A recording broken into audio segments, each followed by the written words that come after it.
ಮಾಜಿ ಶಾಸಕರಾದ ವಿಜಯಂತ್ ಕಾಶ್ಯಪ್ನವರು, ಮಾಜಿ ಸಚಿವರಾದ ವಿನಯ್ ಕುಲಕರ್ಣಿಯವರ ಮೂಲಕವಾಗಿ ಮುಖ್ಯಮಂತ್ರಿ ತಲುಪಿಸಿದ್ದೀವಿ. ಹಾಗಾಗಿ 27ನೇ ತಾರೀಕು ಸತ್ಯಾಗ್ರಹಕ್ಕೆ ಪೂರ್ವದಲ್ಲಿಯೇ ಮಾನ್ಯ ಮುಖ್ಯಮಂತ್ರಿಗಳು ಪಂಚಮಸಾಲಿ ಸಮಾಜಕ್ಕೆ ಮೀಸಲಾತಿ ಕೊಡೋಕ್ಕಾಗುತ್ತೋ ಅಥವಾ ಇಲ್ಲ ಅನ್ನೋದನ್ನು ಆಡಳಿತಾತ್ಮಕವಾದಂಥ ಸಭೆಯನ್ನು ಕರೆದು ಸ್ಪಷ್ಟಗೊಳಿಸಬೇಕು ಅಂತೇಳಿ ಈ ಮೂಲಕ ನಾನು ಒತ್ತಾಯ ಮಾಡ್ತೀನಿ. ಈಗಾಗಲೇ ನಾನು ಅದಕ್ಕೂ ಏನಾದರೂ ಆ ಪ್ರಯತ್ನ ಮಾಡದೆ ಹೋದರೆ ಅನಿವಾರ್ಯವಾಗಿ ಮುಂದಿನ ದಿನಗಳಲ್ಲಿ ಬೆಂಗಳೂರಲ್ಲಿ ಕನಿಷ್ಠ ಒಂದು 25 ಲಕ್ಷ ಮಂದಿ ಸಮುದಾಯದವರನ್ನು ಕೂಡಿಸಿ ಮತ್ತೊಮ್ಮೆ ರಾಜ್ಯ ಸರ್ಕಾರಕ್ಕೆ ಭಾಳ ದೊಡ್ಡ ಹೋರಾಟವನ್ನು ಮಾಡ್ತೀವಿ.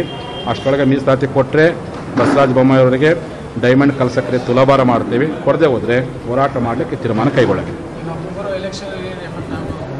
ನಾನು ಚುನಾವಣಾ ರಾಜಕಾರಣಕ್ಕೂ ಮೀಸಲಾತಿ ಹೋರಾಟಕ್ಕೂ ನಾನು ಸಂಬಂಧ ಕಲ್ಪಿಸೋಕ್ಕೆ ಹೋಗಲ್ಲ. ಆದರೆ ಸಮಾಜ ಬಾಂಧವರು ಈಗಾಗಲೇ ಅನೇಕ ಚುನಾವಣೆಗಳಲ್ಲಿ ಮೀಸಲಾತಿ ಕೊಡದೆ ಹೋದರೆ ಏನು ಸಂದೇಶ ಕೊಡಬೇಕು ಅನ್ನೋದನ್ನು ತೋರಿಸಿಕೊಟ್ಟಿದ್ದಾರೆ. ಹಾಗಾಗಿ ಅದು ಅವ್ರವ್ರು ಬಿಟ್ಟಿರ್ತಕ್ಕಂಥ ವಿಚಾರ. ನಾನು ಮಾತ್ರ ಪ್ರಾಮಾಣಿಕವಾಗಿ ಮೀಸಲಾತಿ ಹೋರಾಟನ ಬೇಗ ಕೊಡ್ರಿ. ಯಾಕಂದರೆ ಆಡಳಿತಾರೂಢ ಭಾರತೀಯ ಜನತಾ ಪಕ್ಷಕ್ಕೆ 80% ಪಂಚಮಸಾಲಿಗಳು ಯಾವತ್ತೂ ಮತದಾರರಿದ್ದಾರೆ. ಈ ಪಕ್ಷವನ್ನು ಕಟ್ಟಿದವರಿದ್ದಾರೆ. ಈ ಪಕ್ಷಕ್ಕೋಸ್ಕರವಾಗಿ ಭಾಳ ತ್ಯಾಗ ಮಾಡಿದರಿದ್ದಾರೆ. ಈ ಸಮಾಜಕ್ಕೆ ನೀವು ನ್ಯಾಯ ಕೊಡ್ರಿ ಅಂತ ಕೇವಲ ನಮ್ಮನ್ನು ಸಹ ವೋಟ್ ಬ್ಯಾಂಕಿಗೋಸ್ಕರ ನಮ್ಮನ್ನು ಬಳಕೆ ಮಾಡ್ಕೋಬೇಡ್ರಿ.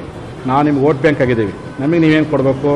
ನಾವು ಬ್ಯಾಂಕ್ ಕೊಡೋದು ಕೇಳೋದಿಲ್ಲ. ನಮಗೆ ನೀವು ಸಮಾಜದ ಮಕ್ಕಳಿಗೆ ಬೇಕಾಗಿರೋದು ಮೀಸಲಾತಿ ಕೊಡ್ರಿ ಅಂತ ಕೇಳಕತ್ತೀವಿ. ಆ ನ್ಯಾಯವನ್ನು ಕೊಟ್ಟು ಸಮಾಜ ಋಣವನ್ನು ತೀರಿಸಬೇಕು ಅಂತೇಳಿ ಮಾನ್ಯ ಘನ ಸರ್ಕಾರಕ್ಕೆ ಈ ಮೂಲಕ ನಾನು ಒತ್ತಾಯ ಮಾಡ್ತೀನಿ.